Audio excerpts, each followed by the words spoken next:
Et Robert Lacoste en personne vient s'assurer que le travail est bien fait.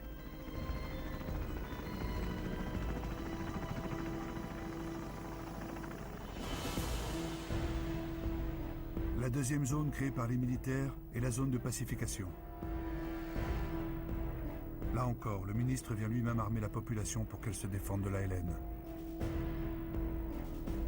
On lui fait allégeance, on lui baise la main.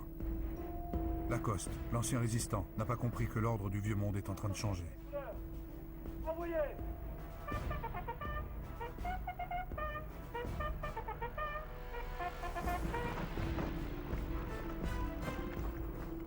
La troisième zone est la zone interdite. Des villages entiers sont vidés de leur population et parfois entièrement rasés. Le but, couper l'ALN de toutes ses bases arrières. Et la consigne est exécuter la moindre personne qui traverse la zone interdite.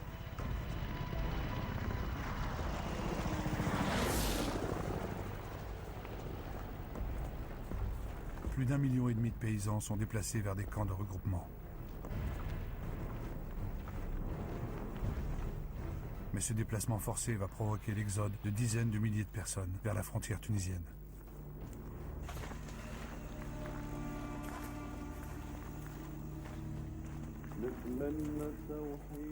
Les camps de réfugiés font leur apparition, et c'est rapidement la famine qui décime des familles entières. Face à cette tragédie humanitaire, la Croix-Rouge décide d'intervenir. La guerre d'Algérie s'internationalise un peu plus, et la France est montrée du doigt.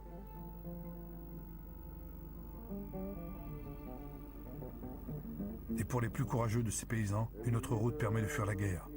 L'immigration. Des dizaines de milliers d'Algériens vont ainsi rejoindre la France.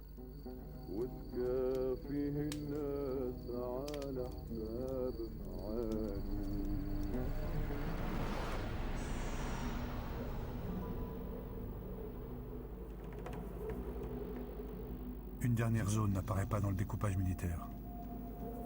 Pourtant, elle intéresse hautement les autorités françaises. Le Sahara.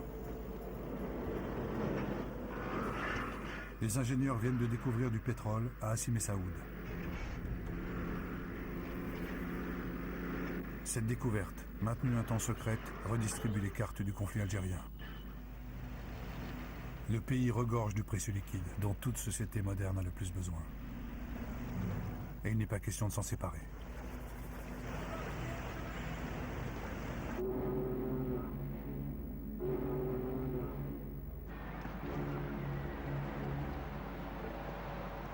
Pour assurer le quadrillage de ces trois zones, il faut de plus en plus d'hommes. Guy Mollet prend une décision lourde de conséquences. Il engage dans la guerre les appelés du contingent et porte le service militaire à 28 mois. Une éternité. Du jamais vu depuis la mobilisation de 1939. Ils rejoignent les classes de rappelés déjà sur place. 400 000 soldats français seront bientôt présents en Algérie.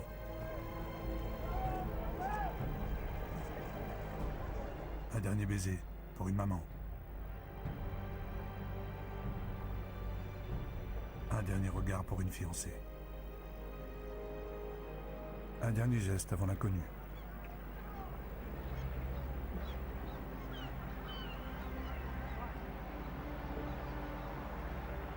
La plupart de ces garçons n'ont jamais quitté leur famille. Ils ne sont préparés ni au dépaysement, ni à la guerre.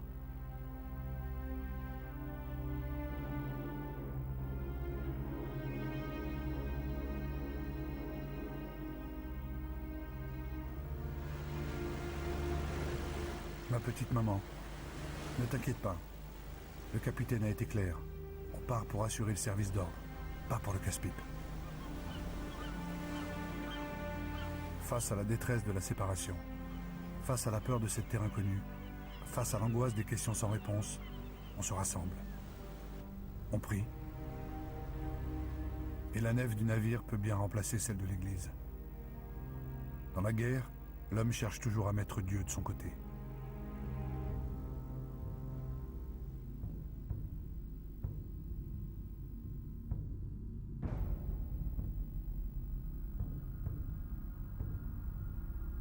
Pour ces jeunes Français, L'Algérie est en train de devenir une réalité.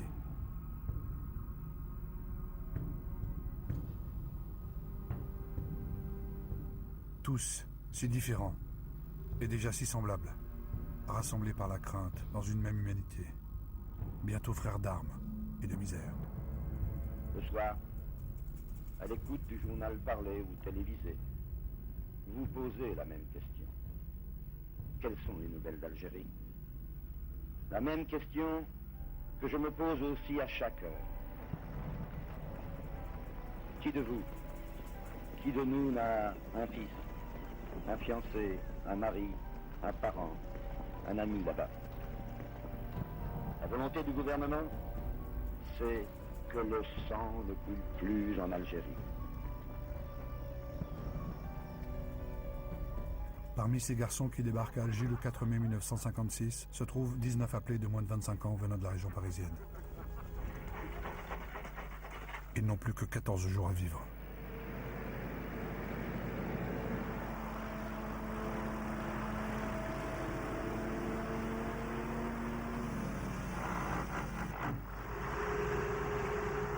Sur cette route de montagne qui s'accroche aux gorges de Palestro, leur section va tomber dans une embuscade tendue par l'armée de libération nationale.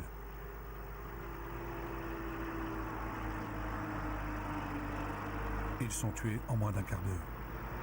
C'est la première réponse du FLN au vote des pouvoirs spéciaux.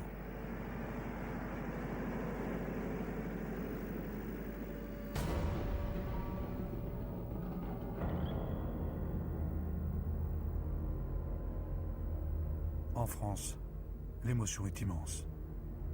Des jeunes meurent pour cette terre lointaine. Guy Mollet avait promis la paix. Il a plongé dans la guerre totale.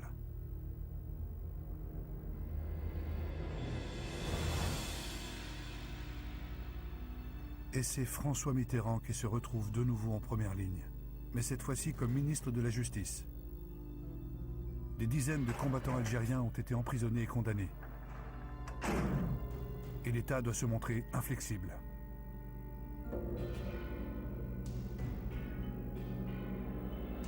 Mitterrand refuse la grâce d'Ahmed Zabana, un militant du FLN condamné à mort. Le 19 juin 1956, il est exécuté.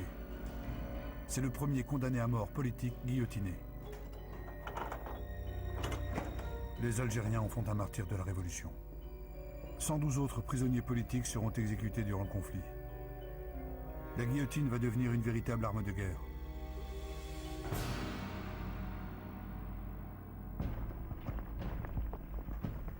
De son côté, le FLN adresse une deuxième réponse au gouvernement français. Une réponse politique. Le 20 août 1956, il organise en Kabylie un congrès clandestin. Ses principaux chefs s'y retrouvent pour unifier les différents courants nationalistes. Ils annoncent la création du Conseil national de la révolution algérienne. Ce doit être l'unique interlocuteur des négociations futures. Car dans le plus grand secret, Guy Mollet a entamé des pourparlers avec le FLN. Pour torpiller ces négociations, certains officiers français décident d'une opération spectaculaire.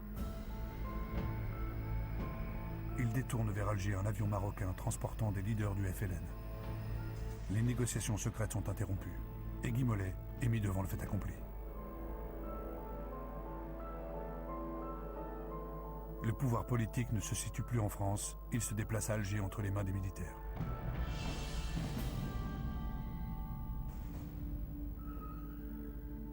Et l'armée est fière de cette prise de guerre. Comment imaginer que ce chef rebelle que l'on envoie en prison deviendra dans 6 ans le premier président de la République algérienne? Son nom, Ahmed Ben Bella. Affaibli politiquement, Guy Mollet doit reprendre l'initiative. Il décide d'engager le combat contre le président égyptien, le colonel Nasser. C'est le gouvernement égyptien qui fournit des armes tirées de ses arsenaux, en organise le transport. C'est le gouvernement égyptien qui poursuit systématiquement, dans ses centres d'instruction militaire, ses écoles de commandos et de sabotage, la formation des cadres de groupes armés algériens. Avec ses alliés britanniques et israéliens, la France se lance dans l'expédition de Suez.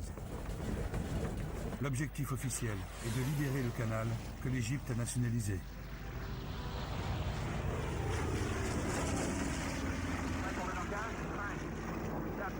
Mais le pouvoir a un but caché. Éliminer Nasser.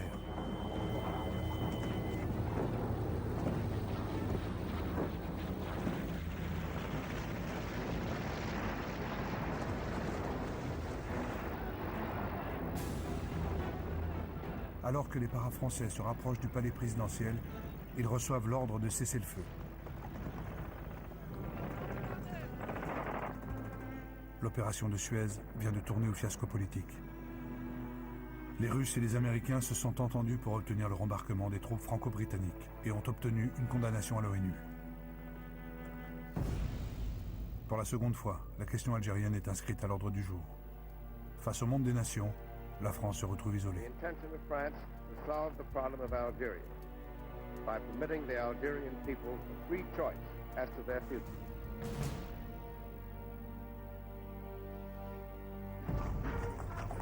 En Algérie, pourtant, la France continue de parader. L'armée accueille comme un proconsul son nouveau chef, le général Salan. C'est le militaire le plus décoré de France. L'une des grandes figures de la guerre d'Indochine, stratège de la guerre subversive. Il s'exprime peu, ne tolère aucune contestation. Même Robert Lacoste s'avoue impressionné par le charisme et l'autorité de Salan.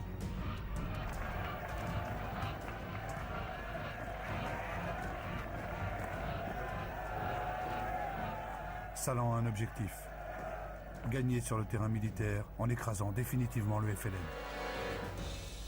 Pour cela, il met en place un étau qui ferme totalement le pays. Les frontières avec la Tunisie et le Maroc sont entièrement électrifiées et truffées de 3 millions de mines.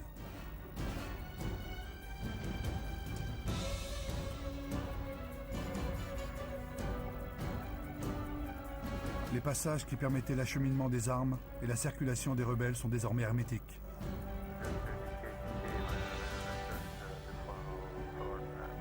En mer, c'est toute la côte méditerranéenne qui est surveillée par la Marine nationale. Les dernières livraisons d'armes sont interrompues. L'ALN, traquée partout, est asphyxiée.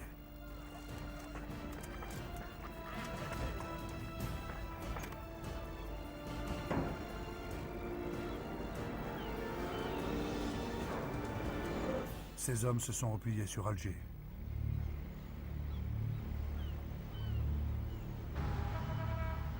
C'est désormais là, au cœur de la plus française des villes d'Algérie, qu'ils vont mener la guerre. Yassef Saadil, le chef du FLN à Alger, l'affirme.